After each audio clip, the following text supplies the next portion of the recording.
What is up? Thank you for tuning in to Renegade Files, your podcast destination for stories of the paranormal, the unsolved, and the depths of high strangeness.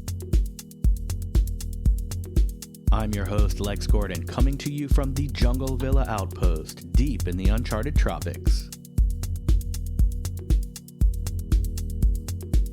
This is Renegade Files episode 39, the Trinity UFO crash. Shortly before the much publicized events at Roswell, long before our modern soft disclosures of AATIP, and just 1 month after the first nuclear weapon detonation test, an unidentified craft crashed on a ranch just beyond the perimeter of White Sands Missile Range in New Mexico. The military ignored the crash for days, during which time it was investigated only by some very young cowboys who witnessed the crash and explored the downed object. Soon, one of their fathers also visited the crash site together with a state policeman. Whatever these first-hand witnesses saw was eventually carted away by the Army, and the mystery of this unknown object became, simultaneously, one of the most interesting and least known UFO events to ever occur on U.S. soil. So saddle up and ride out with me once again into that most active of window areas, the American Southwest. Together we'll take the Renegade Files Railroad back in time to the final days of World War II and investigate what could be one of the most important occurrences ever in the world of UFO studies, the Trinity UFO crash. Trinity UFO crash. Trinity UFO crash. Trinity UFO crash. UFO crash. UFO crash. UFO crash. UFO crash.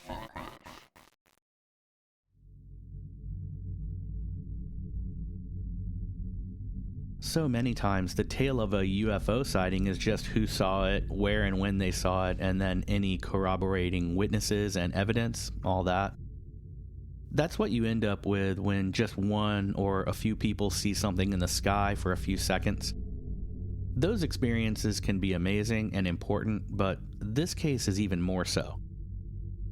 We have a lot going on in this case: a UFO crash, recovered materials, multiple witnesses, the state police, the military, the first nuclear weapons tests, World War II, and the end of that war, a few other important events here, and all of those things happened in a specific order as they relate to this case, and that order has to be presented properly for us to fully appreciate the levity of the Trinity UFO crash as we know it. So it took some work, and I feel good about the content, so here we go. Part 1. Young Guns. According to research done by Paula Harris, cattleman Faustino Padilla leased 190,000 acres outside of the small town of San Antonio, New Mexico, from the Bureau of Land Management throughout the 1940s for $99 a year. Padilla had been operating a successful cattle ranch on the land for some time when World War II began. By the mid-1940s, most of the able-bodied American adults of that day had been sent away to fight for the Allied forces in the war, and as a result, the Padilla Ranch was making do with far fewer cowboys and hired hands than would have been ideal for such a large cattle operation. They also raised and tended sheep there, so there was a lot going on. The ranch was, as I mentioned, near the small town of San Antonio, New Mexico, not to be confused with San Antonio, Texas. The 190,000-acre property was also just 18 miles north of the Trinity nuclear weapon test location and the White Sands Missile Range.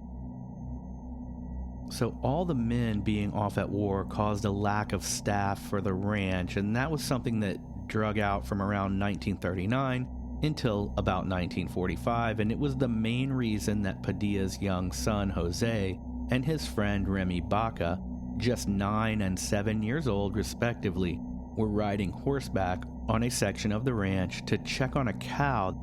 I think they were also mending fences.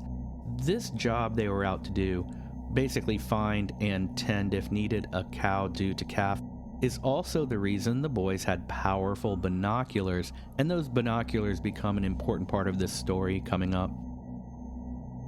Now, much has been made about the credibility of such young kids, and our modern sensibilities can hardly grasp letting kids that young into the wilderness alone on horseback.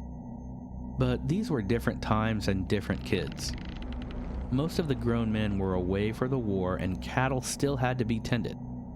People back then had more kids for the very reason that they needed help on the farms.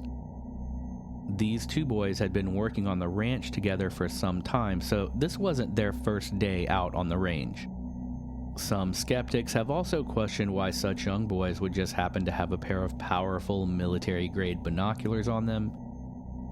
They had the binoculars and they knew how to use them because part of their job was not only finding cows on the open range, but identifying the cows' brands and even specific animals from far away, as to not waste their time chasing down the wrong animal. On this day, they knew the general area where the cow was and searched until they arrived at a rocky slope where they tied the horses and continued on foot. While searching for the pregnant cow, a storm blew in, so they took shelter below a rock outcropping to eat their lunch and wait for the rain to pass. Amid the storm came a flash of glowing light that moved across the sky from the east-southeast, and the boys heard a loud crash and felt the ground shake, and they both agreed that whatever had caused the light and that crashing sound was not lightning and thunder. This was at the tail end of World War II, so people were on edge, still worried about the possibilities of attacks on U.S. soil. The Trinity atom bomb tests had taken place a mere 18 miles from the location of the ranch where the boys were, and in fact, one of their mothers was blinded in one eye from watching the first explosion from her kitchen window. It's just part of the overall illness of war that the American military and government would test a live nuclear weapon in a populated area, not tell the citizens of that area that they were going to do it, and then further lie that it had been a munitions dump explosion. Those kind of things are called cover-ups, and it's not the first and it won't be the last. But the boys had seen and heard the Trinity nuclear test explosions, and they likened the sound of the crash to the distant bombs being detonated, so this was a loud crash. Soon the rain stopped and the boys saw smoke rising from an area known as Walnut Creek, which is a tributary that leads to the Rio Grande. They thought the smoke must be from the location of the crash, so they set out in that direction. I think by this point they were on their horses again. They emerged from the tree line and crested a small hill, and from there they saw that the communications tower, what Remy Baca called the Marconi Tower, was bent over, and beyond the damaged tower, they saw a long trench had been dug into the ground, and smoke filled the air. One of the boys took up the powerful binoculars and through them saw, at the end of the gouge cut through the field, a large, solid, metallic object that was, as they put it, shaped like an avocado. At first, they thought it must be some kind of military plane or a part from a plane.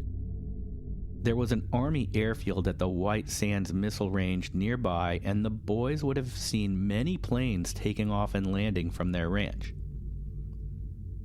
They took turns looking through the binoculars and confirming with each other what they were seeing and speculating about what it might be.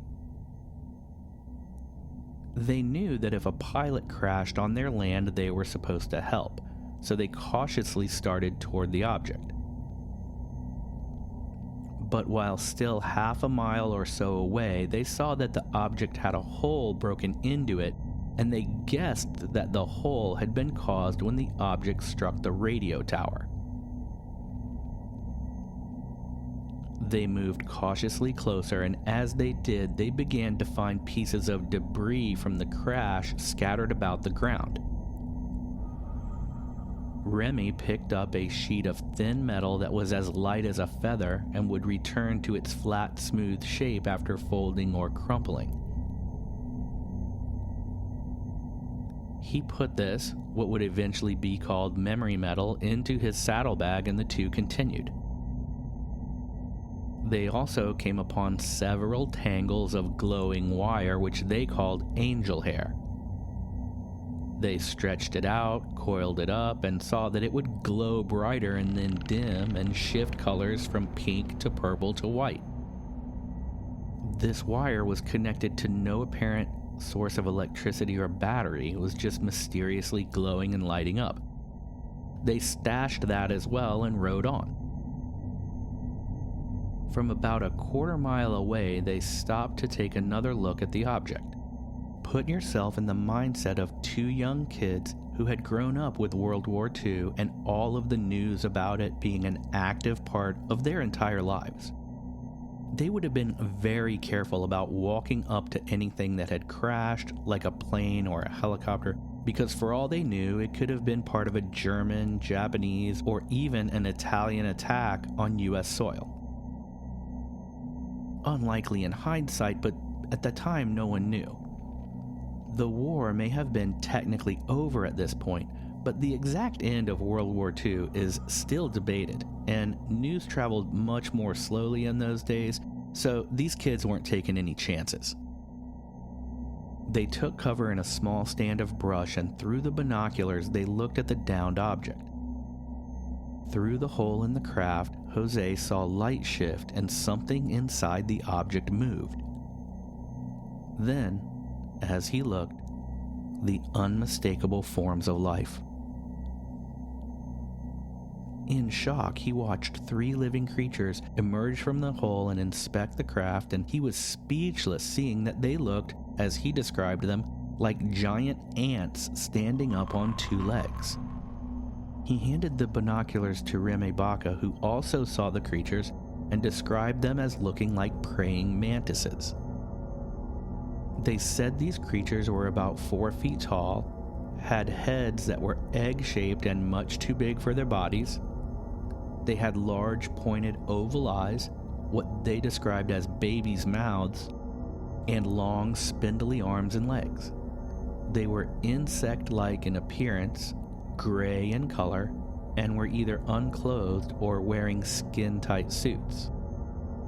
The boys said the creatures moved about but didn't exactly walk. Rather, they seemed to glide or float across the ground somehow. Remy Baca said that they seemed to, quote, will themselves from one position to another in an instant. This is important because it's the first of many parallels this case shares with other crashed or landed UFOs and alien encounters over the years since, and we'll go over all of those together in their own section, so stay tuned for that. They also said that the beings seemed to be agitated or arguing, and that they gave the boys a feeling of dread. While observing the creatures through the binoculars, Remy had flashing visions of people falling from skyscrapers, even though he had never seen a skyscraper. The visions gave him nightmares that lasted for years after the sighting. Remember also that this was 2 years before both the Roswell crash and the Kenneth Arnold sightings, so these kids would have had little or no media influence as far as descriptions of aliens were concerned. There was science fiction in those days, and Mars and the speculation of life on Mars had been kicked around for quite some time. The boys watched these creatures for hours until the sun began to set and they were forced to ride home. That evening, the boys told their cattleman boss and Jose's father, Faustino, about the crashed object and the creatures they had seen. Faustino was not alarmed, and he thought that it was probably some military craft from the White Sands Proving Grounds nearby, which was what it was called at the time, and that whatever creatures the boys were describing were probably just pilots in uniforms or perhaps helmets and protective gear that was unfamiliar to the boys. The father agreed to go out and see the crash and said he would do so sometime in the next couple of days. The following day, the boys were again working cattle in the same area, so they returned to the site to find the crashed craft was still there, but on this second day, there were no signs of the creatures. They measured the object by pacing it off and found it was about 30 feet long and 14 or 15 feet tall. So you can see, by things like that these kids were capable and smart. The older boy, Jose Padilla, wanted to go inside the ship, but the younger Remy Baca was very scared and he begged Jose to leave the crash site, so the two boys headed home, once again in the fading light. The day after that, which would have been 3 days since the object had crashed, Faustino Padilla, state police officer and family friend Eddie Apodaca, and the two boys headed to the crash site by truck, with the boys giving the directions as they drove. As they approached the crash site, they saw the damaged radio tower and the scar in the ground beyond, but they could not see the object. The boys swore it was there, and Faustino navigated the truck over the rough terrain and trails to get closer, and as they moved nearer to the object, it slowly came into focus and was more and more visible. Not just from their augmenting the distance, but because the craft had been camouflaged. Branches that had not been there before were now placed on and around the crashed object. They parked the truck and Faustino told the boys to stay put. Faustino and state policeman Eddie noticed that the ground around the object had been cleared and cleaned up. There was no more scattered debris as the boys had described. From the truck, Remy and Jose watched the men climb through the hole and into the craft itself. According to the boys, the men were inside for about 10 minutes, and when they climbed out and returned to the truck, they were quiet, somber, and as one of the boys said, quote, like different people. They told the boys to never tell anyone about what they had seen there, and for over 50 years, they did not. Part 2. Military involvement. On the same day and time of the crash and the initial discovery of the object by Jose and Remy, Army pilot Colonel J. Brothy was inbound to land at the airfield of what was then called the White Sands Proving Grounds, what we know now as White Sands Missile Range. While advising the pilot's approach, the air traffic controller at the base requested the pilot first fly by and visually inspect a communications tower at the north end of the range on the perimeter of the Padilla Ranch because the base had lost contact with the tower. This was a tower that served both military and civilian communications for the remote area. The pilot did so, and he confirmed by radio that the tower was damaged, bent over as if it had been struck by something. He saw the damaged ground beyond and the smoke, and he flew over and described the downed object. He said it was a metallic, egg-shaped object about the size of 2 trucks, embedded on a hillside, apparently crashed there, and he also said that he saw what he thought were, in his words, 2 young Indians nearby. But these were most likely the 2 young ranch hands on horseback. Everything the pilot saw corroborated what the boys described, and his observations also placed the boys on the scene at the same time that they said they were there. What's interesting here is that this was immediately after the crash. The military pilot reported it as such to the nearby base, and the crash had also damaged communication equipment, in fact, an entire radio tower. And yet, the military took no immediate action. They didn't send anyone to repair the tower or inspect this crashed object, and this is strange, particularly in light of the fact that these are the final days of World War II. If the war was technically over at this time, it only had been for a few weeks at most. But no personnel at the nearby Army missile range goes to see what crashed 18 miles away? One possibility is that they knew what the object was, so that's why they weren't worried about it. But even if it was one of their experimental crafts, wouldn't they want to go get it right away? And the same thing goes for some enemy craft.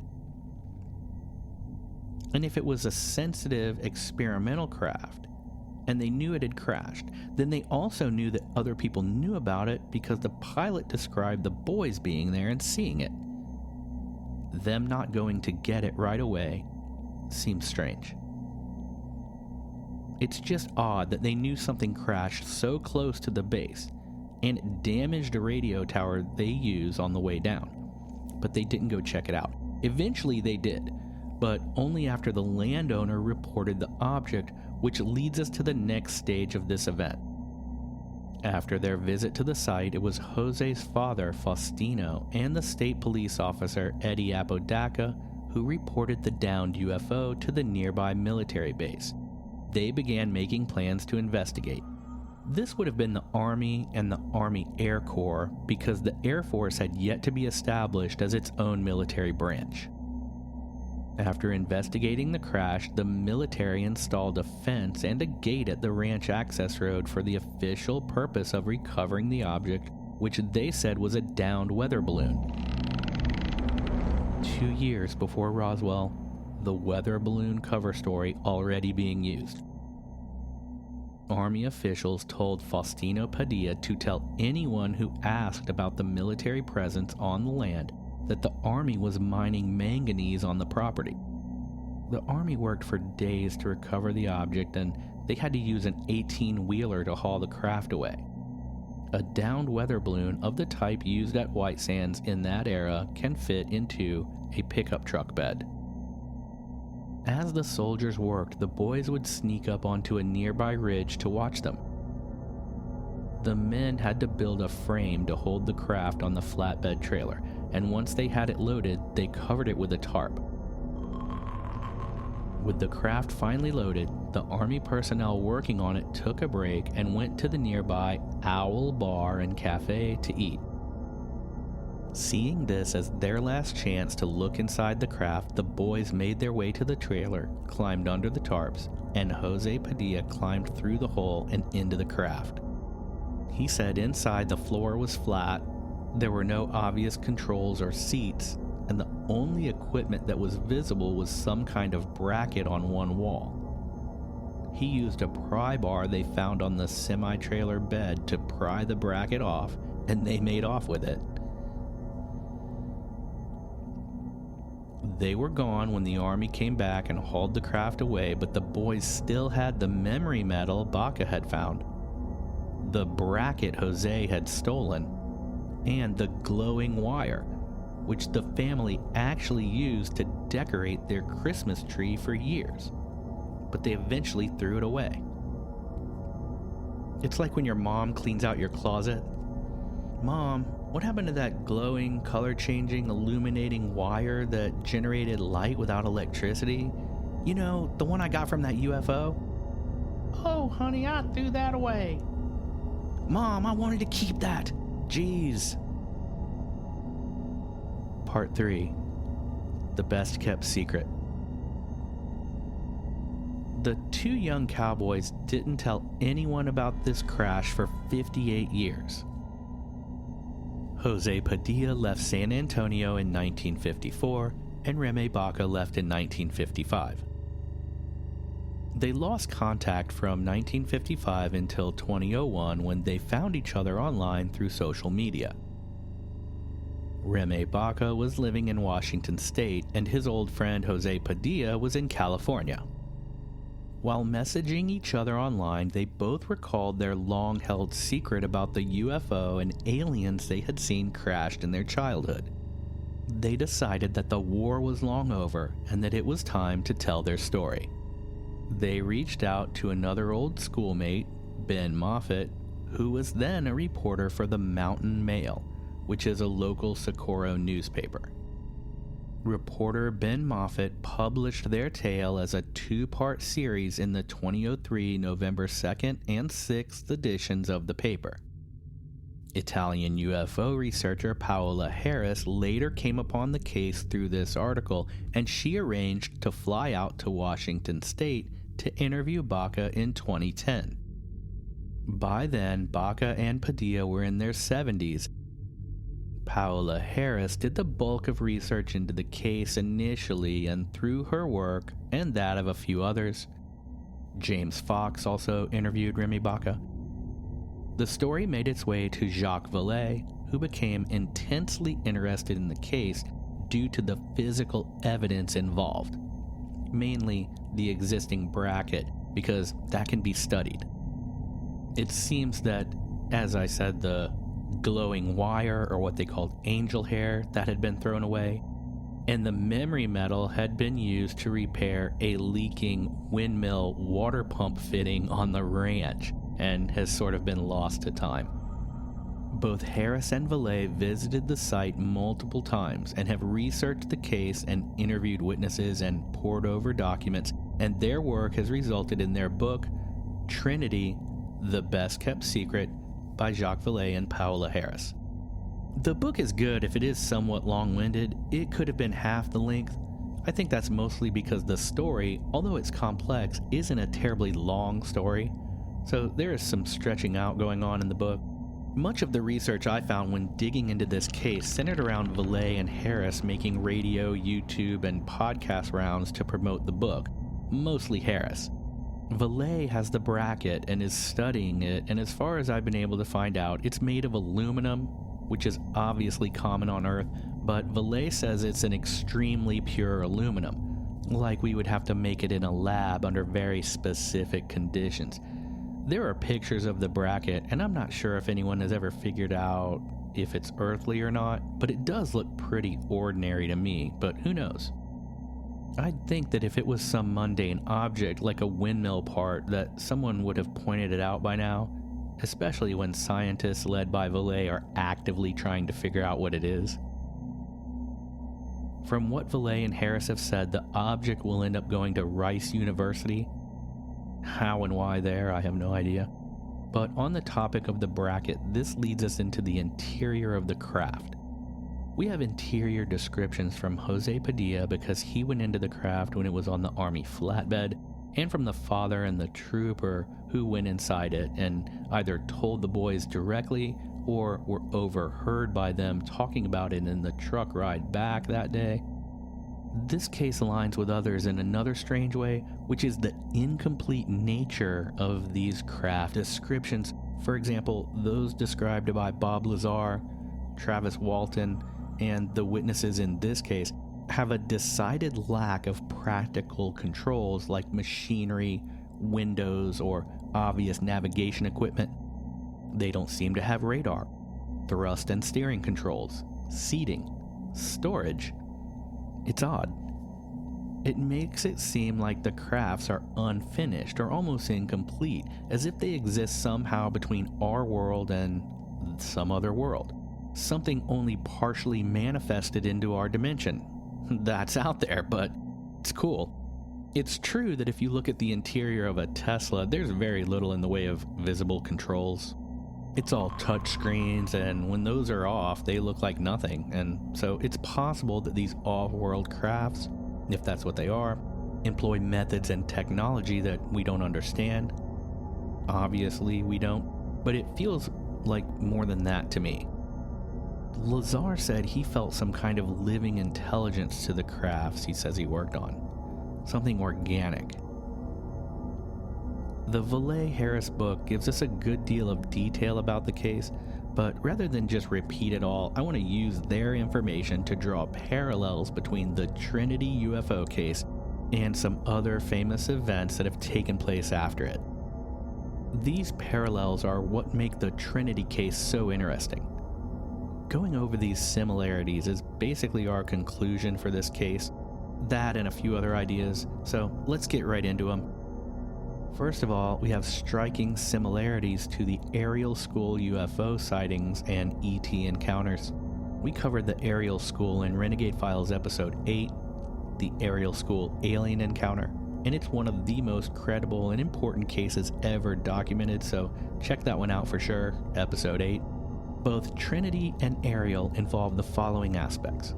Young kids observed aliens from a distance. The aliens were gliding versus walking, and the creatures were giving off feelings of dread. And witnesses received some form of telepathic visions of destruction and chaos. This is interesting because these are very specific experiences and occurrences. The kids at the Ariel school watched the aliens, and some of them were a little bit closer to them, and just like the Trinity case, they said they were gliding instead of actually walking. But the way the kids, or at least some of the kids at the Ariel school put it, they said they were floating across the ground but pretending to walk. And that's always stuck in my mind as being unusual. Very interesting. The next parallels to another UFO case concern the shape of the object. The Trinity UFO is the same shape and size of the egg-shaped craft seen and described just 12 miles to the north by Lonnie Zamora in the Socorro UFO crash, which we hit in episode 12. Both Trinity and Socorro not only have egg-shaped crafts, but they both involve creatures that were observed around the object by first-hand witnesses. Also interestingly, these two UFOs, one crashed and one landed, were both seen by New Mexico State police officers. And the Socorro UFO isn't the only one the same shape and size as the craft in this case. The Trinity UFO is also the same size, within 10 feet, of the famous Tic Tac UFO filmed by naval aviator Chad Underwood. The Cowboys said the Trinity UFO was about 30 feet long, and the Tic Tac UFO is said to be 40 feet long. The Tic Tac UFO is also oval-shaped, like the Trinity and Socorro crafts. We also dove deep into the Tic Tac, Go Fast, and Gimbal UFO videos, and all of the intrigue surrounding those in Renegade Files episode number 6, Military UFO Footage and the Pentagon UFO Report. Be sure to go back and listen to that one, or share it with your UFO-loving crew if you already caught it. Doing things like that really helps the show, so thank you.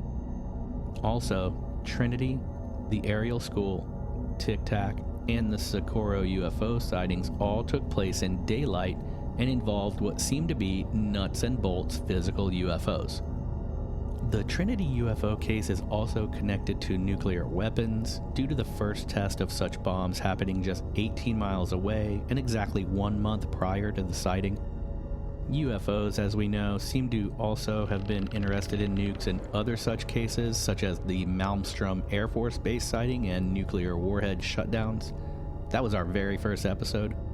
Also, the Rendlesham Forest sightings, one of my favorite Renegade Files episodes, and this isn't meant to be the greatest hits of Renegade Files, but moving on, Russian nukes were allegedly turned on by UFOs. We can even go back to the Hudson River Valley UFO sightings being connected to the Indian Point nuclear power plant. So, the Trinity UFO is one more UFO event tied to the emerging nuclear age. I have to say, in researching this case, I took a peek into the Hudson River Valley UFO sightings, and that is definitely on the list coming up.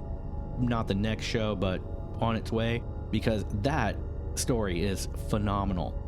I can't believe it isn't more well known, so we'll get into that too. Hudson River Valley UFO sightings, look for it soon. Another similarity the Trinity incident shares with a well-known case concerns the Varginha, Brazil alien encounters. In that case, possible living aliens were also seen by children in daylight, as well as several adults, and the Varginha creatures were also described as being insect-like, exactly like the Trinity aliens. One of the last similarities between Trinity and another UFO case, and it's a big one and we touched on it a bit, is the memory metal found and kept by the boys. They described it as being thin, shiny, and metal of some kind that could be folded or crumpled, and when released would spring back to its original gleaming, unwrinkled state. Memory metal exactly such as this was described by Jesse Marcel, Frankie the firefighter's daughter, and others as being part of the original recovered Roswell materials. So the Roswell connection is cool. Jacques Vallée points to the Trinity UFO event as being at least as, and perhaps more important than Roswell, because unlike Roswell, at Trinity there were witnesses who investigated the site immediately upon the crash, rather than days later, and that the Trinity crash gives us physical evidence, metamaterials we can take to the lab that were never confiscated by the government, as in the Roswell case. Also, we know the precise location of the Trinity UFO crash, unlike Roswell, which is still debated as to the exact location of that crash site. Also, the actual downed craft at Trinity was seen by several people that we know of, including the two boys, the pilot who flew over the site. He saw both the crash craft and the damaged communications tower, the father, the state police officer, and the army officers who retrieved the crash. On the Mystery Wire podcast for 10/22/2021, George Knapp interviewed Jacques Vallée, and the two got on the subject of whether or not the Trinity case could be a hoax. Vallée's response to that idea was, "You don't hoax a UFO by crashing a 5-ton flying avocado." One elephant in the room here for anyone who may have already looked deeply into this case is the speed at which Paola Harris seems to try to support this case and others with potentially dubious evidence or shaky personas. In more than one interview, I've heard her make a great deal about the idea that noted contemporaries of the Trinity crash, Robert Oppenheimer and Albert Einstein, as well as President Truman, all knew about extraterrestrials. She implies that these three men knew about the UFO and aliens at the Trinity event, and she bases this idea on a supposed letter written by Oppenheimer and Einstein to President Truman. The story goes that Oppenheimer and Einstein wrote a letter to President Truman before Roswell entitled "Relationships with Inhabitants of Celestial Bodies." This letter is astounding. One of the most interesting, to say the least, is question and answer number 4, which starts on page 3 and addresses what to do if aliens wanting to occupy Earth are a moral entity. Amazing. It basically says that if the aliens are peaceful and don't wish to be exposed to everyone on Earth for what they are, the government will help cover up their existence and keep it a secret. All of this would support Harris's conclusions that these guys knew about the Trinity UFO and covered it up. Not saying they didn't, but the catch here is that this letter is part of the Majestic 12 documents, and the second release of the Majestic 12 documents at that, and it comes complete with a misspelling in the title. So the validity of the letter is suspect at best. In fact, you could say that the letter has been thoroughly debunked. The misspelled word, well, the first misspelled word is celestial, having been spelled as celestial with an R-I-A-L at the end, celestial. Regardless of what we conclude about the Majestic 12 documents, it is seriously unlikely that both Oppenheimer and Einstein would misspell a word in the very title of a letter they co-wrote to be given directly to the President of the United States. Some people have suggested that they dictated the letter and that the secretary didn't know how to spell celestial or made the typo. But even so, they would have read it before they signed it and sent it off. It just seems impossible. And Harris hangs her hat pretty heavily on this letter. She also gives a lot of credence to Stephen Greer when talking about this case. He's maybe not the worst in the field, but called out on quite a bit, including using actors to pretend to be witnesses in his Disclosure Project testimonies before the National Press Club. And besides, exactly what Greer has to do with the Trinity case, Harris never really says. She just seems to want to hitch her wagon to his name. I'm not sure why, and not unlike Vallée's name, many would argue. The Majestic 12 thing is probably more of a red flag as far as Harris's research goes, and like I said, I've heard her bring it up unsolicited multiple times. The letter is most assuredly fake. How does she not know that? And even if it isn't, it is, but even if it's just hotly debated and only possibly fraudulent, why bring it up as the truth all the time? It's weird. It's too bad, really, because overall I think this is right up there among the most credible and fascinating UFO cases we have so far. Why muddy it up with some potentially and most probably fake letter from the Truman administration days? Seems weird. One last observation I wanted to revisit is this. Who camouflaged the craft between when the boys saw it and when they guided the father and policeman to the site? Someone did. And when the boys went back the second time and measured the craft by pacing it off, those branches weren't there. According to the cowboys, the aliens weren't there either. But maybe they were. And maybe they just hid from the boys that time. Some suggest the army covered the craft with the branches, but that dog don't hunt. Padilla and the police officer had to tell the army about the object, and once they knew, they told the rancher to lie about what they were doing. They cut a fence, built a road, brought in a semi-truck, and carted the thing away under a tarp. It's hard to believe they knew about it before that and only threw some branches over it, given their response once they were told about it. So let's just apply some educated speculation to all of this. If nothing else, it's fun to do. This was a UFO that crashed 1 month after the very first nuclear weapon explosion, within 20 miles of that test, during a storm, and a radio tower was involved in the crash. I think it's possible that the UFO was investigating the nuclear bomb site, and somehow the combination of the electrical storm and the radio frequencies of the radio tower interfered with some systems of the craft and caused it to hit the tower and crash on the ranch. The two boys saw the crash and the aliens fussing about after the incident, but they watched from cover through binoculars, and the aliens never knew they were there. It gets dark, the boys leave, and the aliens go about their business trying to fix their craft or trying to contact help to be rescued. Then the next day, the little cowboys return. The initial shock of the craft has worn off for the aliens, so they're more alert. And also, this time, the boys go right up to the craft. The aliens take cover and hide, but now they know their craft has been spotted. The kids leave. The aliens try to camouflage the craft, and they do such a good job of it that the father and the state policeman can't see it, even at the end of the trench it dug when it crashed, and when they're looking for it. The boys have to convince them to keep driving, and only when they're on top of it do they realize it's right there, under the branches and leaves arranged by the aliens. Maybe the aliens also watched the men and the boys on that day, or maybe they were gone by then, rescued by their version of the Galactic Coast Guard.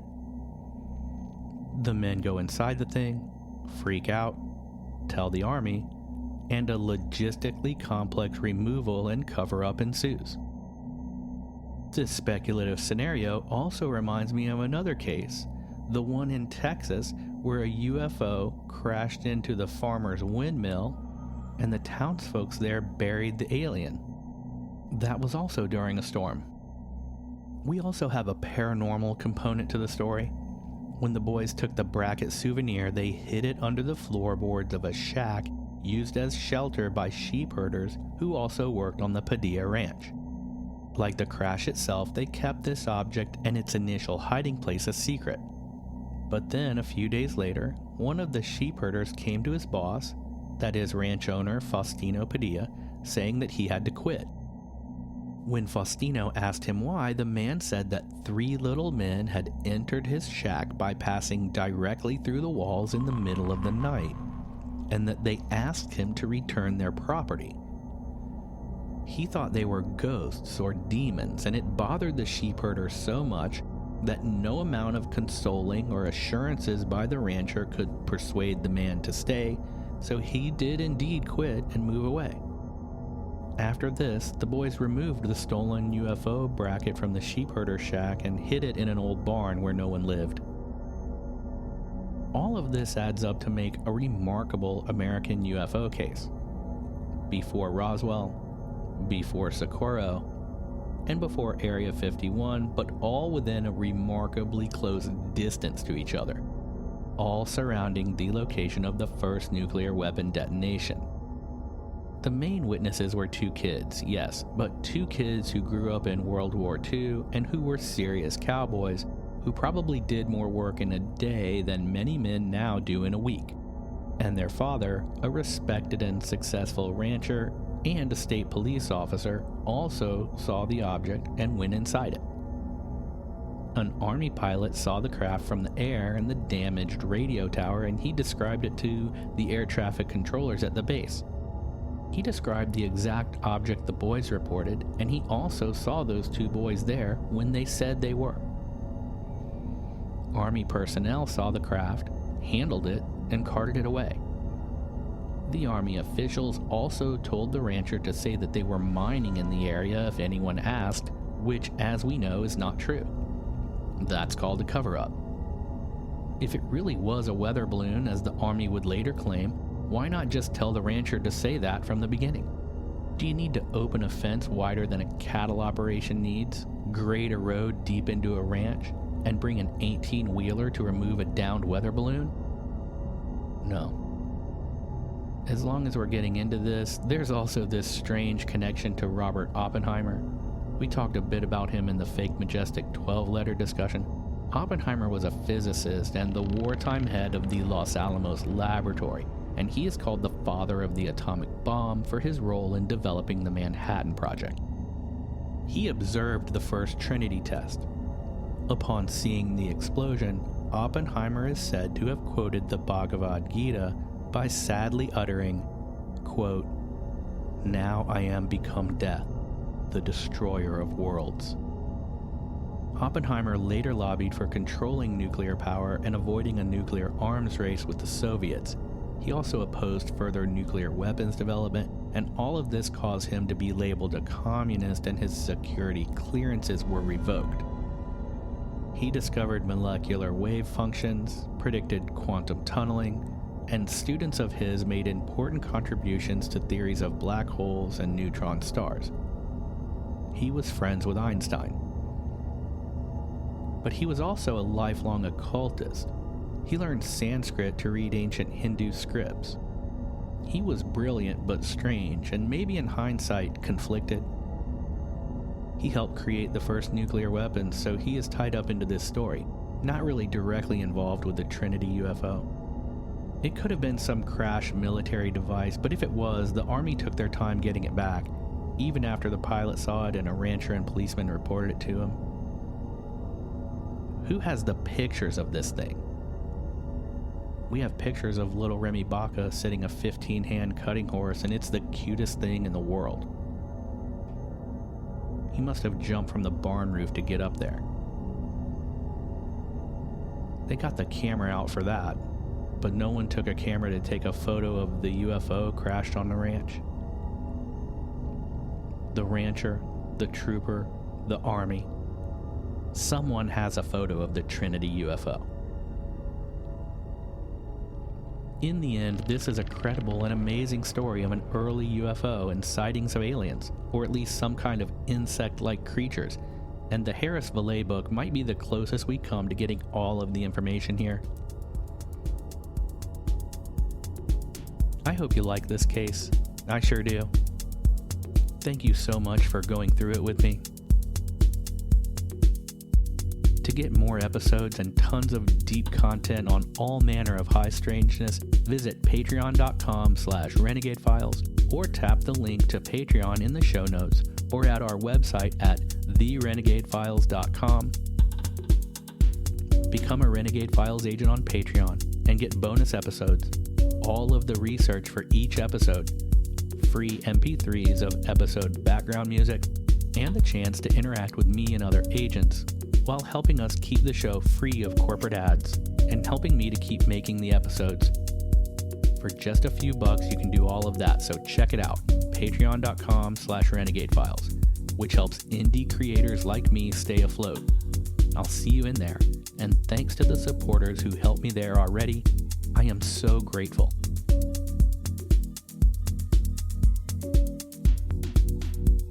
Until our next adventure, I'm your host, Lex Gordon. Stay wild, Martian child.